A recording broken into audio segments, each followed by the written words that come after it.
स्वागत है आपका हॉलीवुड मसाला में। दुनिया में आपने बहुत सारे कातिलों की कहानी सुनी होगी, लेकिन ये सच्ची कहानी उनसे बिल्कुल अलग ही है। क्योंकि आज हम जिस कातिल की बात करने जा रहे हैं वो कोई साधारण हत्यारा नहीं, बल्कि बहुत ही चालाक और साइको था। वो जब भी किसी की हत्या करता था तो उससे पहले ही पुलिस को खबर कर देता था, लेकिन फिर भी पुलिस उसको कभी पकड़ नहीं पाई।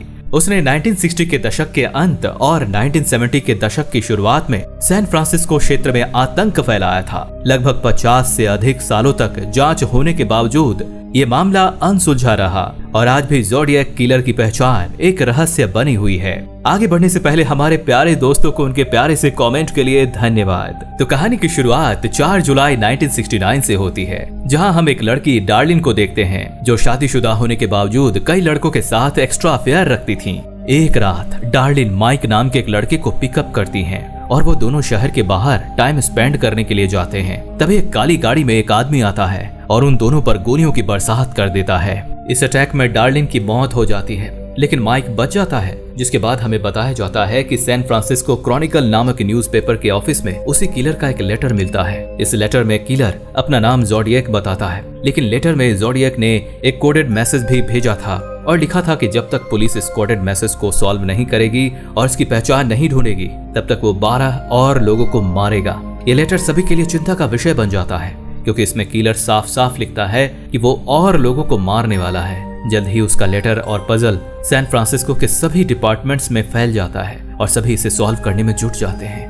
इसके बाद सैन फ्रांसिस्को क्रॉनिकल न्यूज़पेपर के ऑफिस में हम एक पॉलिटिकल कार्टूनिस्ट रॉबर्ट क्रेस्मिथ को देखते हैं। पॉलिटिकल कार्टूनिस्ट का मतलब होता है जो राजनीतिक मुद्दों को चित्रों से दर्शाता है। रॉबर्ट लेटर्स को देखते ही उन्हें सॉल्व करना शुरू कर देता है, क्योंकि उसे पजल सॉल्व करना बहुत पसंद है। कई घंटे की मेहनत के बाद रॉबर्ट इस नतीजे पर पहुंचता है कि इन लेटर्स में किलर की पहचान नहीं है। जिसके बाद एक crime reporter Paul every Robert के पास आता है और रॉबर्ट उसे बताता है कि इस पजल में ज़ोडिएक की पहचान नहीं है, लेकिन पॉल इसे गंभीरता से नहीं लेता और रॉबर्ट का मजाक उड़ाता है। जब न्यूज़पेपर पब्लिश होता है तो एक मैरिड कपल पजल को सॉल्व करता है और उन्हें भी इसमें उसकी पहचान नहीं मिलती। अब ये साबित हो जाता है कि सच में पजल में किलर की पहचान नहीं थी। इसके बाद कहानी एक कपल की ओर बढ़ती है, जिनका नाम ब्रायन और सेसिलिया है। वे किनारे पर साथ में बैठकर टाइम स्पेंड कर रहे होते हैं। तभी वहाँ पर वही किलर आ जाता है और उन्हें चाकू से मार देता है। इस वजह से ब्रायन और सेसिलिया दोनों की मौत हो जाती है। और इतना सब होने के बाद एक बार फिर उस किलर का लेटर न्यूज़पेपर ऑफिस आता है और इसमें फिर से पजल होती है। रॉबर्ट इस पजल के बारे में पॉल से बात करता है, लेकिन पॉल फिर से रॉबर्ट का मजाक उड़ाता है। अब रॉबर्ट किसी हद तक पजल को सॉल्व कर लेता है और पॉल को समझाता है, लेकिन इस बार पॉल को भी ये जानकारी काम की लगती है और वो इस केस की जानकारी रॉबर्ट के साथ शेयर करता है। पजल में ज़ोडिएक ने लिखा था कि आदमी सबसे खतरनाक जानवर है। रॉबर्ट पॉल को बताता है कि हो सकता है कि ज़ोडिएक एक मूवी की ओर इशारा कर रहा होगा, जिसका नाम द मोस्ट डेंजरस गेम है, जिसमें लोगों को मारकर उनका शिकार किया जाता है। यहाँ पर पॉल को समझ आ जाता है कि रॉबर्ट का दिमाग सच में बहुत तेज है। इसके बाद हमें टैक्सी में एक आदमी को दिखाया जाता है। वो आदमी ड्राइवर से एक जगह चलने के लिए कहता है और वहां पहुंचकर ड्राइवर को गोली मार देता है। इस हत्या के बाद हमें डेव और उसका पार्टनर बिल आर्मस्ट्रॉन्ग को दिखाया जाता है। ये दोनों सैन फ्रांसिस्को के पुलिस ऑफिसर्स हैं और ज़ोडिएक के केस को सॉल्व करने की जिम्मेदारी इन्हें ही दे दी जाती है।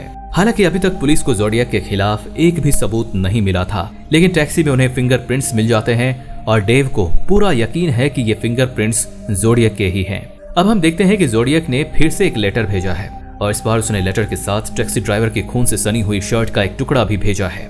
ज़ोडिएक के उस लेटर में पुलिस और सैन फ्रांसिस्को के लोगों को ताना भी मारता है कि इन बेवकूफों के पास इतना भी दिमाग नहीं है कि वे लोग उसे ढूंढ सकें। अब ज़ोडिएक लंबे समय तक ऐसे ही लेटर्स भेजता रहा और हर बार पुलिस को नकारा कहकर नीचा दिखाता रहा। वहीं दूसरी ओर पुलिस अपनी तरफ से सबूत इकट्ठा करने की पूरी कोशिश कर रही थी, लेकिन अभी भी किसी नतीजे पर नहीं पहुंच पाई थी। ज़ोडिएक पुलिस को फिर से एक लेटर लिखता है। इसमें वो कहता है कि वो एक लाइव टीवी शो में कॉल करके शो में मौजूद एक लॉयर से बात करना चाहता है। शो शुरू हो जाता है और ज़ोडिएक की कॉल आती है। ज़ोडिएक शो के होस्ट जिम को बताता है कि वो बीमार है और उसके सिर में बहुत दर्द है। जब उसके सिर का दर्द बढ़ जाता है तभी वो लोगों को मारता है और इससे उसका सिर दर्द ठीक हो जाता है। पुलिस उसकी कॉल को ट्रेस करने की कोशिश करती है, लेकिन ज़ोडिएक उनसे ज्यादा चालाक था, इसलिए वो लंबी कॉल नहीं करता। वो कॉल को कट करके दोबारा कॉल करता है। अब कुछ समय बीत जाता है और पुलिस की इन्वेस्टिगेशन ऐसे ही चलती रहती है और बड़ी ही मशक्कत के बाद पुलिस कुछ सस्पेक्ट्स की एक लिस्ट बनाती है और उनसे पूछताछ करती है। इन्हीं सस्पेक्ट्स में से एक का नाम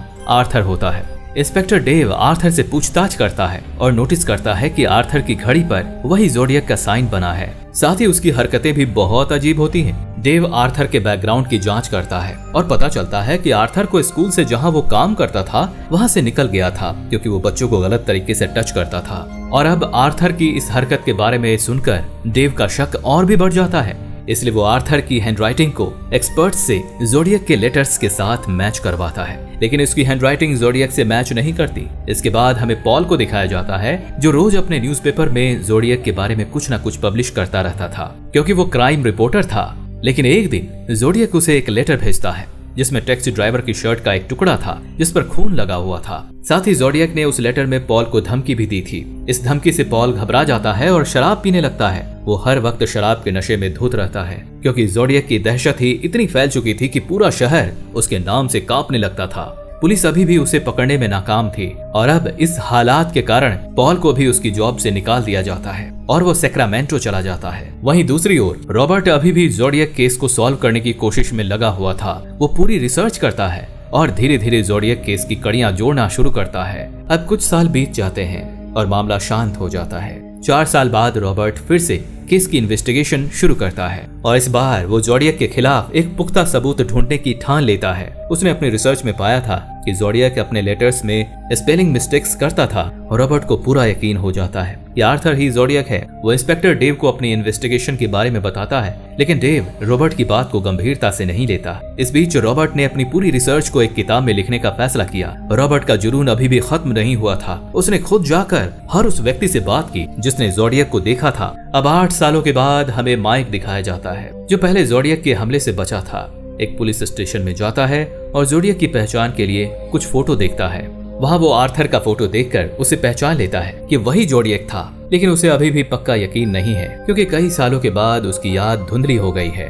आखिर में जब रॉबर्ट की किताब पब्लिश होती है और एक नई इन्वेस्टिगेशन शुरू होती है जिसमें ज़ोडिएक के रूप में आर्थर का नाम सामने आता है, लेकिन इससे पहले कि पुलिस आर्थर से पूछताछ कर पाती, आर्थर की मौत हो जाती है। और इस सच्ची कहानी का अंत इसी तरह होता है कि ज़ोडिएक की असली पहचान अब भी एक रहस्य बनी हुई है। हालांकि रॉबर्ट को पूरा यकीन था कि आर्थर ही ज़ोडिएक था, लेकिन इसके पुख्ता सबूत कभी नहीं मिल पाए। आर्थर की मौत के बाद ज़ोडिएक के खत भी बंद हो गए थे।